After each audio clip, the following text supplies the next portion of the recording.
Welcome back, Sleepers of the Sands, to another scorching week of deep desert action.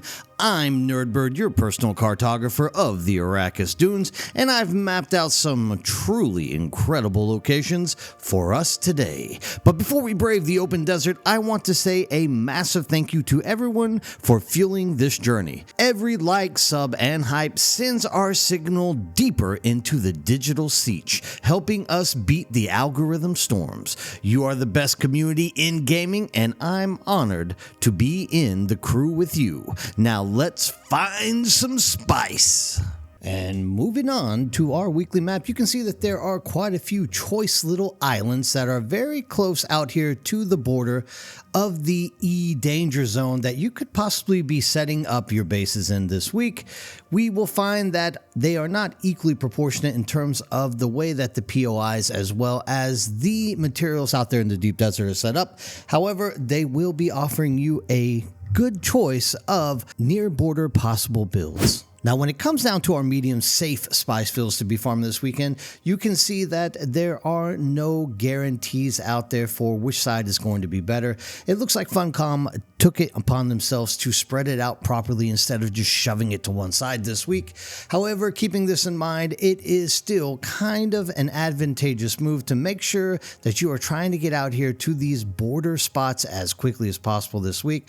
As you will see here in a minute, they will be determining what you have the earliest and quickest access to once you get out here into the deep desert. And without a doubt, the things that you will be looking for out here besides that medium spice field is getting your hands on the large titanium and stravinium nodes that are out here sprouting around. Now, dead smack here in the middle is obviously the best place. Once again, you could, if you're on a safer server, build yourself something around H5 at the northern side on the borders or up on the north side of these islands so that you could be accessing these two large supernodes on a all-day basis. Keeping this in mind, there's 183 stravinium nodes just right here on this island alone, and 170 stretching on this little section as well. So there is a lot of mineral resources up there to be grabbing this week. Make sure that you do try to plan to be safe. Make sure that your server is not hostile before you start popping up here and just driving your buggy around,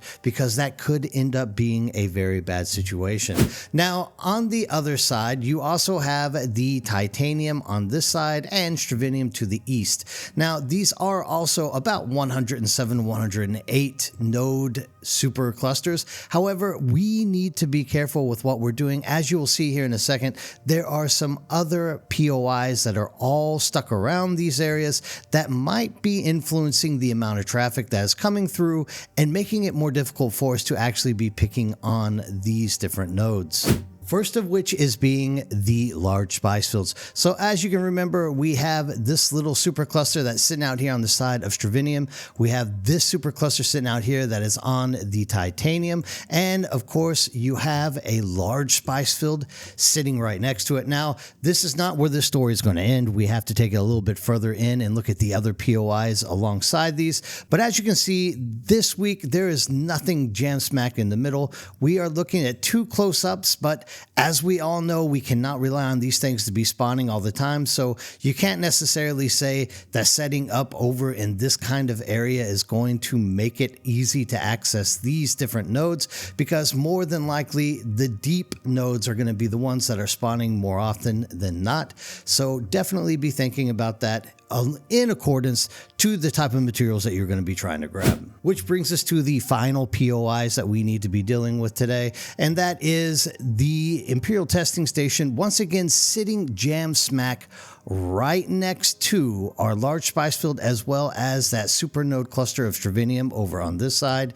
Now, there's the other end, which is another Imperial Testing Station sitting right jam smack next to the titanium supernode that's on this side. So even though that we are out there, there's not going to be really any clear safe space. So make sure you keep your mind open and your eyes in the skies for all the time, because there is going to be some serious traffic floating through, especially once you come to think about the supercluster of the two put together that we've talked about here, which is the Stravinium and the Titanium on these two islands. As I've said, it is possible to build something up here in the top middle for like a small forward base for grabbing all the resources that are coming from these. However, just keep in mind there are two wrecked ships right next to each other out here, so there's gonna be possibility for lots of traffic, and with the overland, the way that people are flying, it might be a little bit hard to hide your base on the north side of these islands. Now this puts us in the final view of what we are looking at here. Of course, if you did not know, G2 has the erythrite crystals as well as down here with B6. So just in case you are trying to grab those, don't hesitate to jump down there and get them so you can make that cobalt paste out in the deep desert.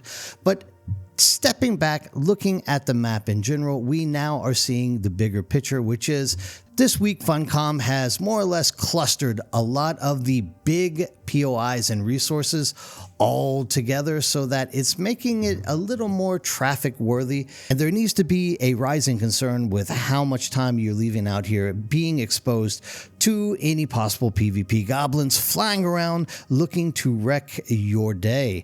Now, of course, keeping those POIs in mind, we also have the two large testing stations that are back down here. That's going to come up to a total of 4. So if you're interested in flying that circuit of getting stuff in terms of blueprints from the testing stations and the wrecked ships, this is a very easy, clear-cut path that you can be following all week long to be collecting all the guns as well as all the armor pieces that you need to succeed and bring yourself into Chapter 3 prepared for the big overland map dungeons that will be coming very soon. Now keep in mind we do have 2 small PvE testing stations down here. I do not know as of yet because I have been a little bit injured this week, so I haven't really been able to get myself motivated to log into the game. It hurts just me standing here talking about it. So we're just going to try to move this along and keep the general broad picture in mind, and I will try to move into those POIs with a second video a little bit later today. Now, as for you explorers of the caves, you might be wondering why I have not put these in the map yet as a POI.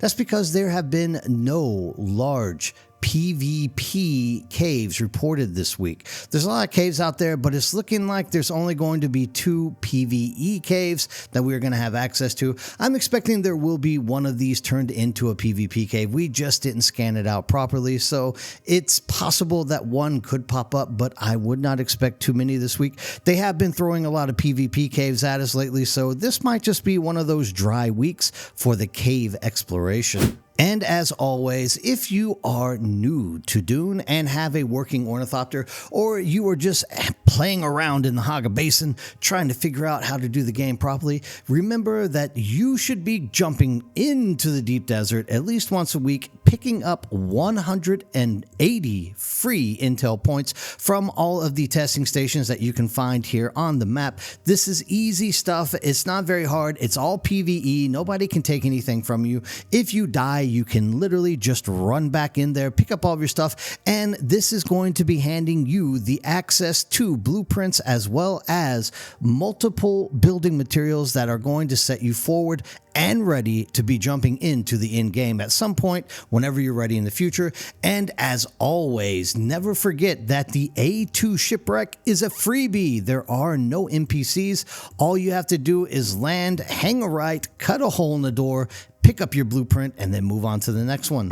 Keep this in mind. Everyone should be doing the A-Row Deep Desert line every single week at least one time. And now, just in case you don't know exactly what you should be looting from these POIs, starting with the down ships, you have the highest rated chance to get some of the best weapons in the game, like the Perforator, the Pulse Knife and Sword, the Shellbuster, and the Regis Destructor Pistol, which all come in handy in all situations as they are all hard-hitting weapons and can definitely change the tide of war. Next, we take a look into the PvP caves, which is the best place to get your pin cushion set. If you're into light armor, the entire 5-piece set can be dropped from the PvP loot caves at a 7% chance. Add on top of that Regis triple shot repeating rifle, which is probably one of the most coveted weapons in the game, and circuit gauntlets as well as X-Core leggings don't really hurt the way to go out there and start digging into these caves either, so make sure that you're jumping out into the caves each week and getting your hands on that stuff as well.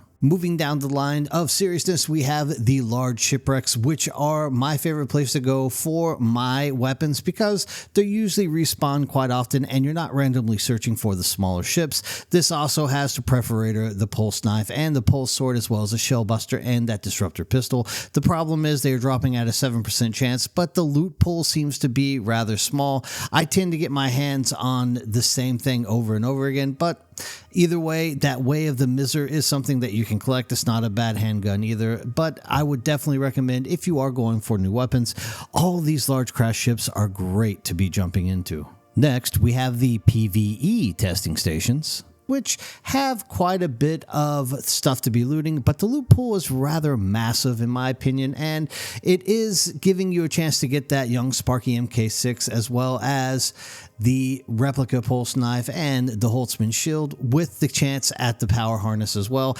However, the loot table is so massive that it's almost next to impossible to be getting these things unless you're running these PvE labs on repeat. So keep that in mind. They are out there. If you do have a group of people that you can run around with, jump out there and do them regardless, but please keep in mind that your chances of getting those top S tier blueprints from this place are a little bit less than anything else, which doesn't make sense to me because they are actually rather difficult to run. Next, we have that PvP testing station area, which are probably the hardest things to get into and loot stuff from due to the amount of massive waves that you have to fight against. So going about it solo will be hard, but if you have a lot of friends or a group of people on your server that you like to run around with, it's not such a difficult task. Here you will find more of the defensive side of the game, as not only will you be able to get the young Sparky MK6, which is the best battery you can find in the game, but you also get that adaptive Holtzman shield, which will keep you safe a lot longer. Add on top of that the power harness, which is probably the best heavy chest piece that you can get into the game, and Hallex picks and the carterizer are not bad stuff either.